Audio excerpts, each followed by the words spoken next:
From Peoria, VideoMax Limited presents Midstate Magazine with your hosts, David Alex Miller and Lauren Rapsiak. Our news anchors are Joanna Maggio and Daniel Shore. Our news interviewer is Crystal Lay. Sports with Matt Wetterston and the Midstate News Team. Angela Friedman brings us our movie review, and In Need is with Christina Chow. Culture About Town is brought to you by Melody Essler. Food, Valerie Matthews. Steve Williams takes us out with his street team, and State of the Arts is hosted by Vanessa Strickland. And now, from America's friendliest city, VideoMax Limited presents Midstate Magazine with your hosts, David and Lauren. Take it away, kids. Hello, Central Illinois, and welcome back to another week at Midstate Magazine. We're your hosts. I'm Lauren Rapsiak. And I'm David Alex Miller. It's a good week here at Midstate. I'm feeling it. I'm ready. It's good to be back. We got a good show coming up, I'd say. We do. Got a lot of news.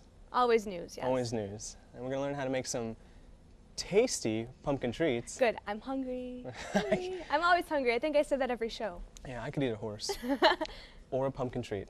And we have a movie review. Fabulous film review. And we're going to explore women and children's crisis shelter. True.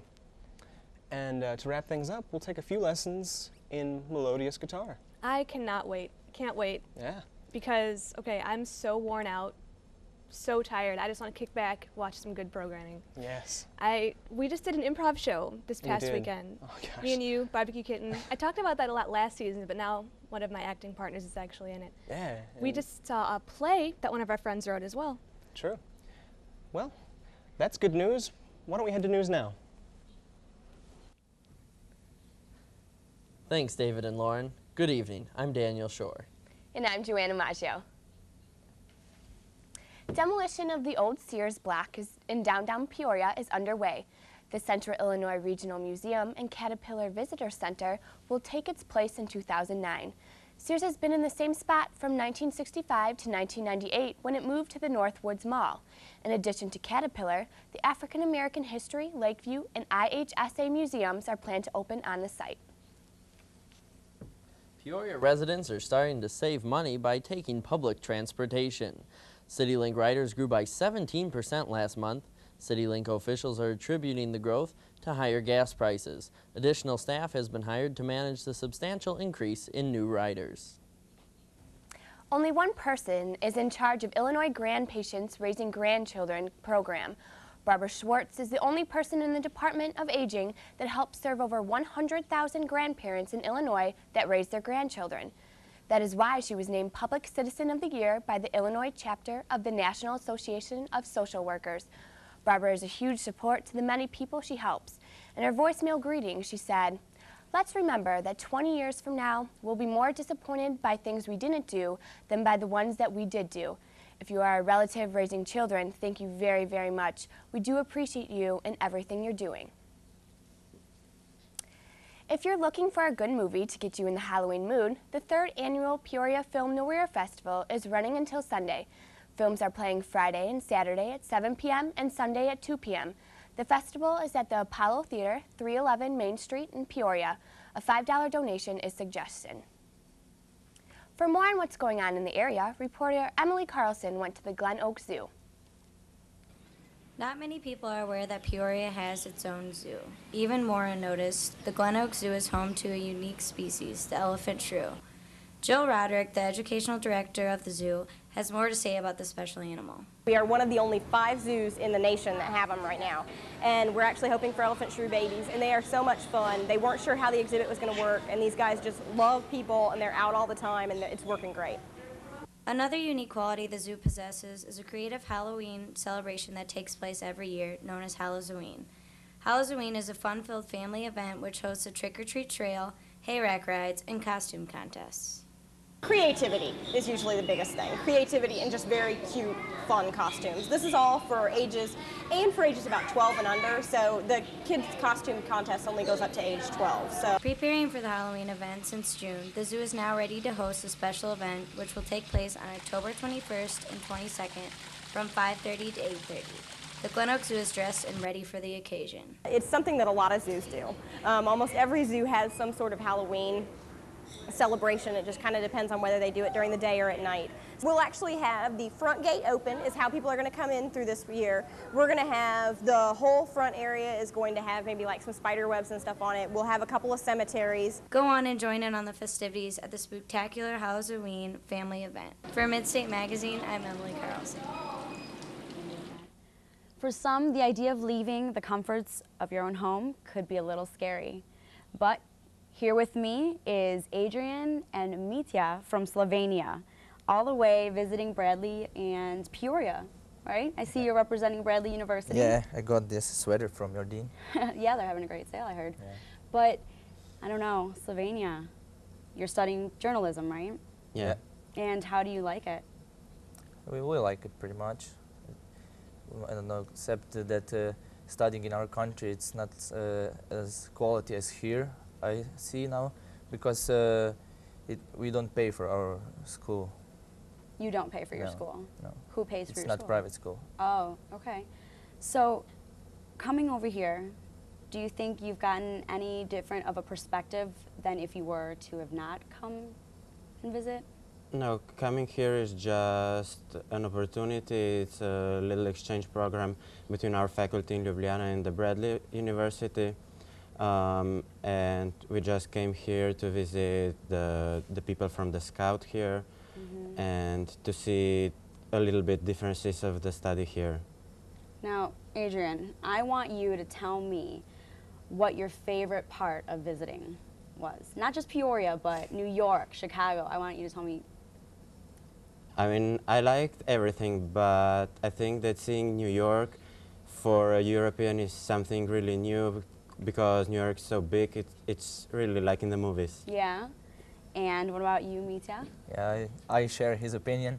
Yeah. Because I don't know, when you come to New York, everything is so big, really like in the movies. And then we went to Chicago, and it seems small. When you But it's compare it actually to New York. big. Yeah, it's actually big. It would be better we to come first to Chicago and then to go to New York.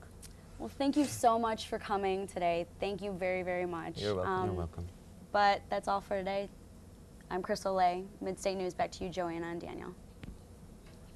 After the 7.6 earthquake that hit Pakistan, the area is in need of some serious help. Pakistan has received bulldozers and helicopters from other countries in order to help find survivors and clear the rubble. People in the area are still in need of blankets, tents, medical aid, food, and money. If you would like to help the earthquake victims, you can send donations to the Red Cross.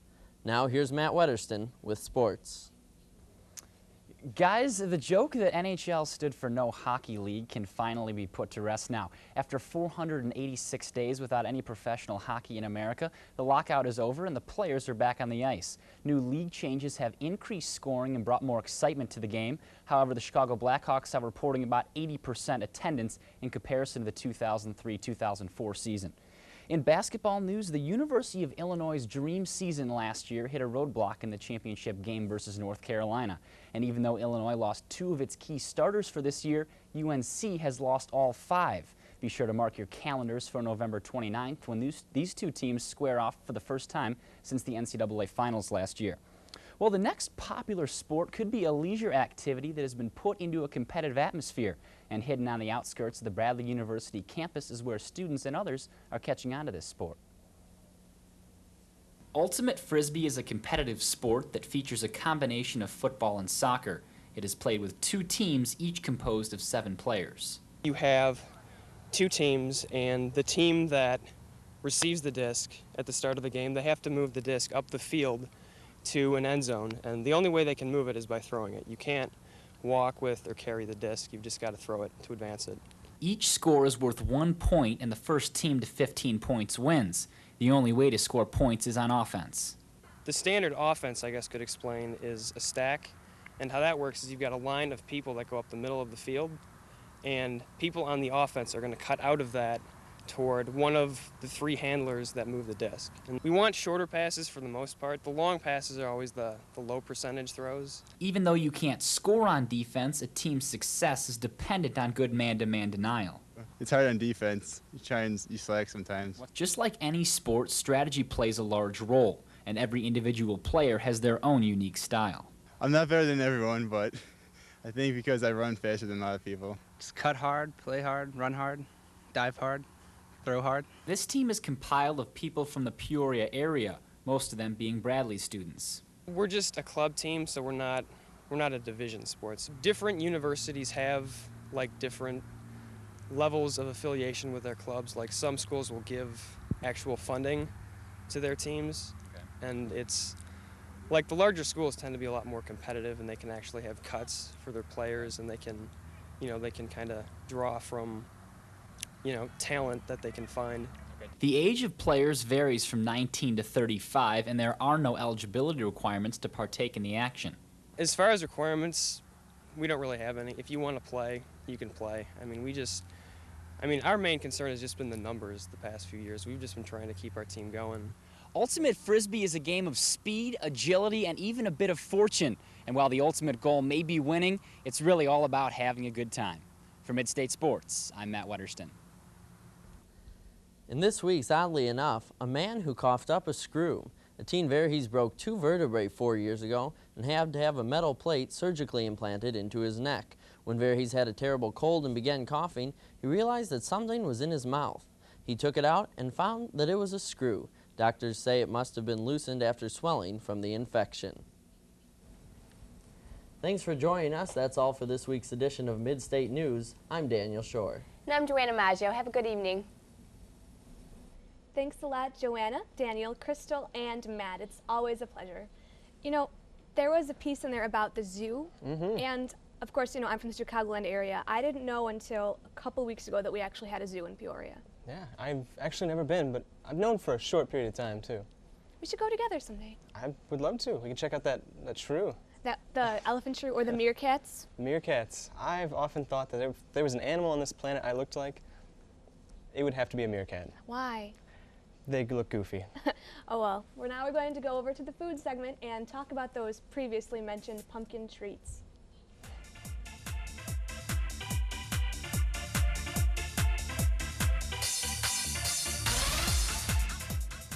Hi, I'm Valerie Matthews here with Let's Eat. Autumn is here and cool weather is quickly approaching. Kitchens are being filled with the sweet smell and taste of comfort foods, and here at Let's Eat we are no exception. Today I'm going to make for you a delicious pumpkin gooey cake that'll warm you inside and out, and trust me, it's incredible. All you're going to need is some pumpkin, of course, some vanilla extract, 2 sticks of butter and margarine, 4 eggs, cream cheese, cinnamon and nutmeg, powdered sugar, and vanilla cake mix. Right now we're going to be making the crust. Pour yellow cake mix into a medium-sized bowl. Add half a cup of melted butter and 2 eggs. Continue whisking until well blended.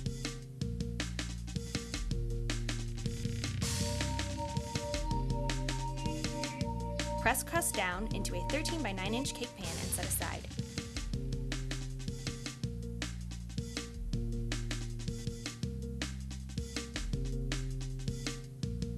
For a pumpkin filling, whisk 2 eggs, softened cream cheese, and pumpkin until fluffy. Make sure to whisk until very smooth.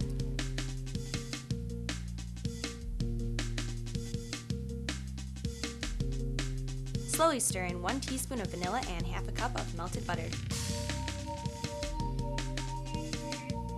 After adding 2 cups of powdered sugar along with 1 teaspoon of both cinnamon and nutmeg, make sure it's blended well. Once all ingredients are mixed, pour directly on top of crust, making sure to spread filling evenly across the crust. Place in a 350-degree preheated oven for 40 to 50 minutes. Be careful not to overcook, it will be slightly gooey in the middle and will set as it cools. After pumpkin gooey cake has cooled for at least 30 minutes, cut out piece and lift out with spatula. Top cake with delicious whipped cream and serve. Okay, and here is our pumpkin gooey cake all ready for tasting. I'm very excited. Like I said, it really is incredible. I'm Valerie Matthews here with Let's Eat. Thanks for joining us. Thank you, Valerie. That looked good. I've never had anything like that. I've had pumpkin pie. I've had gooey butter cake, and they looked very similar. It reminds me a lot of having, sleepovers at home with your Easy Bake Oven or whatever when you're a kid. I loved making cookies or brownies and just eating them with all my friends. But there are some people, unfortunately, in the world who are not as lucky as we are to have these advantages of home and food. So to hear more about that and who can help, we're going to go to, no we're not, I'm sorry. We're going to go to a movie review first for Almost Famous.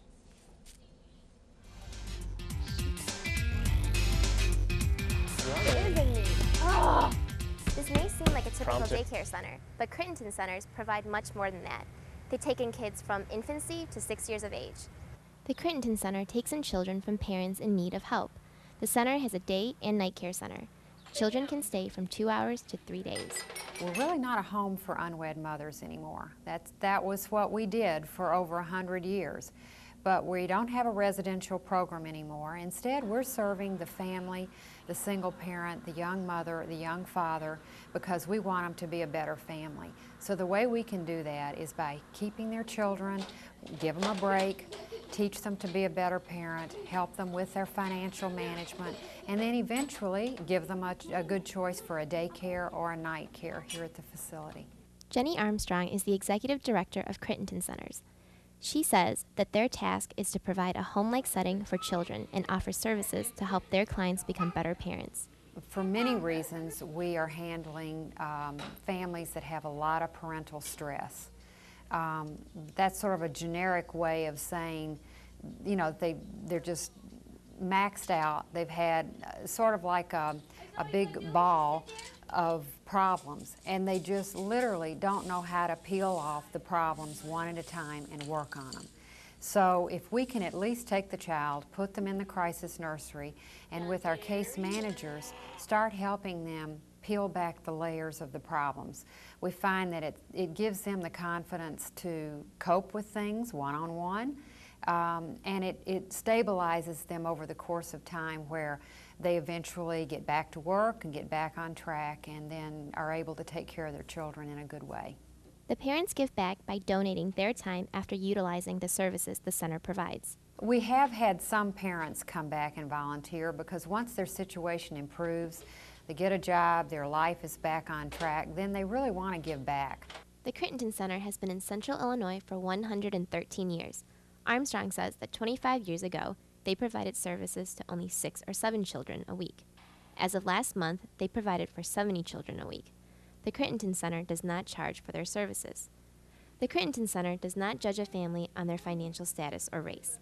The center only wants what's best for the families and will help in any way they can. We like to think of ourselves as really lifting people up when they're really down and applauding them when they succeed, because these families need an awful lot of applauding because they don't get it very much. They don't have a support system in town. People don't know their neighbors like they used to. And there's really nobody for them to pick up the phone and call and say, I'm about to lose it. I really need help, and I would appreciate if you take my child for a few hours. That is really a sign of strength, in our opinion, is when you reach out for help. And a good way to reach out for help is to call the crisis nursery.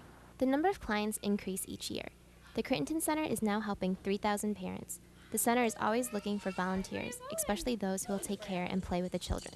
For Midstate Magazine, this is Christina Child. Thank you, Christina. Wow. It's a really, really fantastic thing they've got going on there. Yeah, they're helping kids grow up. Now, when I grew up, I was thinking about being an archaeologist. Now, obviously, I'm in broadcasting. I don't know how that happened, but what did you want to be?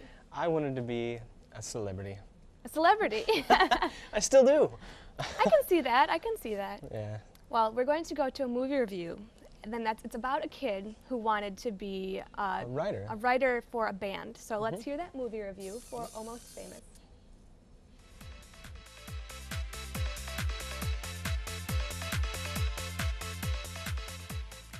Welcome to Movie Reel. In this week's edition, I reviewed Almost Famous by the director and writer of Jerry Maguire.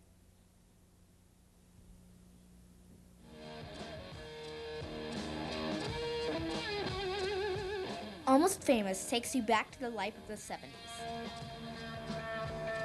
15-year-old William Miller is a journalist for Cream magazine who gets his advice from Cream producer Lester Banks. You have to make your reputation on being honest and, unmerciful. After an assignment to interview Stillwater, he gets the opportunity to write a piece on the band from Rolling Stone magazine. This entitles him to go on the road with Stillwater, despite his protective mom, who hates rock and roll music. Rock stars have kidnapped my son. He hits the road with the band. Excuse me. I was wondering if maybe we could find some time to talk when we get to Phoenix. He meets Penny Lane, played by Kate Hudson, who helps him adjust to the rock star life. Because they want to be near someone famous.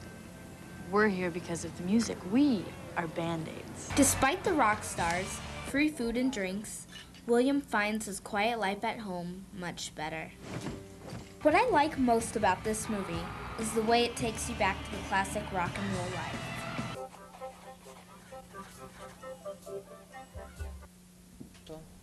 Well, I hope that was a good enough tease for those of you who haven't seen this movie. I'm Angela Friedman. Back to you, Lauren and David. Thanks, Angela. I've heard you've seen that movie. I haven't. Yeah, no, I love that film. I love Cameron Crowe, the director.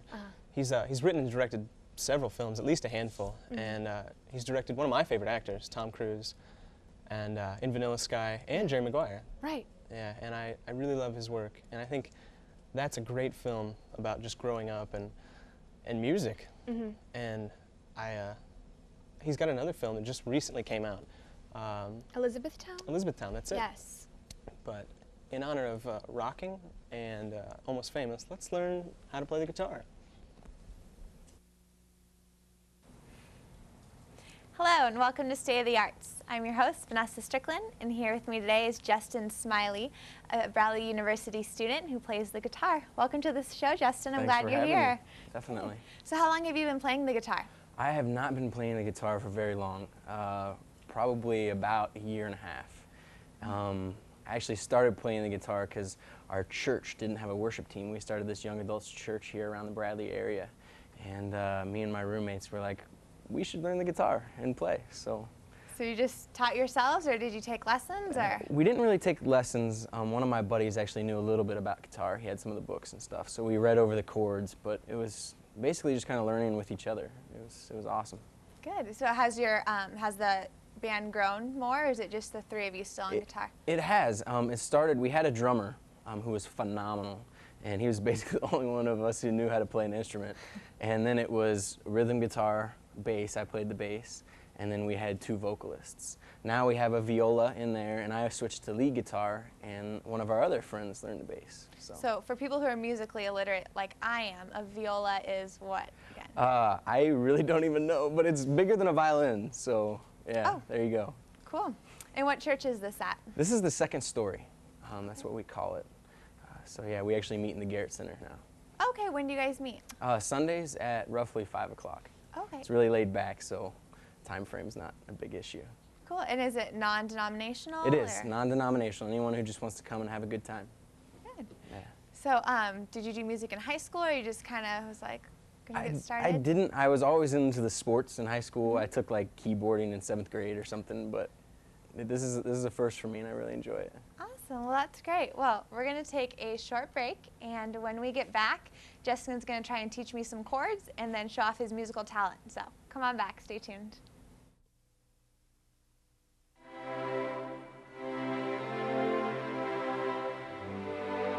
America's Second Harvest distributes more than 1.4 billion pounds of donated food each year.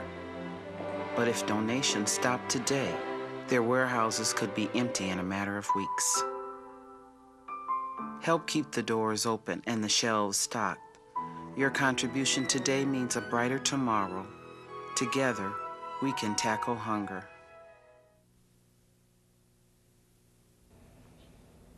Hi guys, welcome back to State of the Arts. I'm Vanessa Strickland here with Justin Smiley, a guitar player at Bradley University, and he is brave enough to attempt to teach me a couple chords. So, go ahead, Justin, do your thing. Right. Well, first of all, we're going to learn 3 chords, the G chord, the C chord, and the D chord. We're going to start off with the G chord. Okay. So what you want to do is you want to take your middle finger, Got it. put it on the 3rd fret, Okay. and you're going to take your index finger, put it on the 2nd fret of the 2nd string. Okay, and the fret is these little notches in between the guitar. Cool. Exactly. All right. Then you're going to take your ring finger and put it on the 3rd fret, 5th string. Okay, got it. And then you're going to put your pinky right down behind it on the 6th string. Okay. Just like that. A lot of people count differently the strings, and I usually just go from top to bottom as 1, 2, 3, 4, 5, and 6. Okay. So You that's ready? your G chord. Okay. Let's make magic. Here we go. Very good. Yes. All right. It's okay. Okay. You do yours. Let's see what it's supposed to sound like. Okay, so that it was was very G. close. Yes, it was very close. And the only reason why it sounds slightly muffled, it was in the right tone and everything, so you were playing a G chord, but it was just because your fingers aren't properly trained to hold down the strings yet. So it's okay. All right. Let's go on to the next one. Okay, so our next chord is going to be the C chord, Okay. which is going to be exactly like the G chord. So we're always going to be in the 2nd and the 3rd fret. So we're going to start with our middle finger and the 3rd fret on the 5th string. I'm Okay. sorry, the 2nd string. Okay. I lied. And then we're going to go index finger on the 2nd fret of the 3rd string. There you go. And then we're going to put our ring and pinky, just like we had them for the G chord, on the 3rd fret, 5th, and 6th strings. Okay, here we go. We're trying another one. That was the C chord. All right, we're 2 for 2. Good job. So get the C chord like she played it, and there you go. Just like that. One more. So we're going to learn the D chord now. This is probably the hardest chord to make, but that's okay. We're learning. So we're going to start down here on the 2nd fret. We're going to go 2nd fret, middle finger on the 6th string. 3, 4, 5, 6. Okay. Then we're going to skip a string and go 2nd fret, 4th string with our index finger.